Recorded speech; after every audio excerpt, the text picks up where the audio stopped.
पुण्यनगरीमध्ये घरगुती गणपतींचं विसर्जनाला सुरुवात झालेली आहे। मानाच्या गणपतींच्या मिरवणुका पुण्यनगरीमध्ये सुरू आहे। धार्मिक परंपरा असेल, विविध सामाजिक संदेश देणाऱ्या या मिरवणुका सुरू झालेल्या आहेत। त्याच पार्श्वभूमीवर मुळा नदीवरती घरगुती गणपतींचं विसर्जन केलं जात आहे। कृत्रिम पद्धतीचे तलाव महानगरपालिकेच्या माध्यमातून उभारण्यात आलेले त्या ठिकाणी हे विसर्जन होत आहे। गेल्या 10 दिवसापासून गणरायाचं घरात आगमन झाले।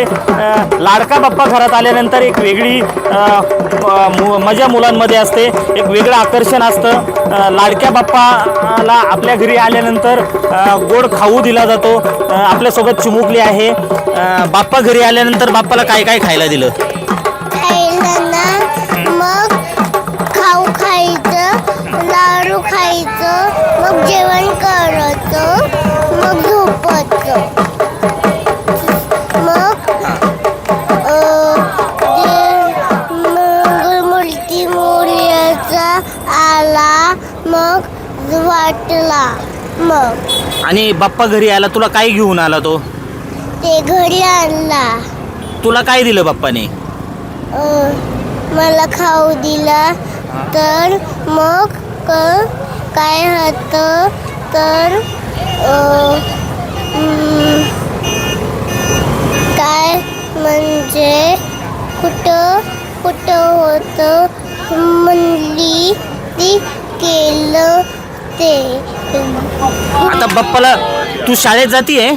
हो। मग बाप्पाने काय काय सांगितलं तुला? आता बाप्पा चाललेत तर 10 दिवसात तुला काय काय सांगितलं बाप्पाने?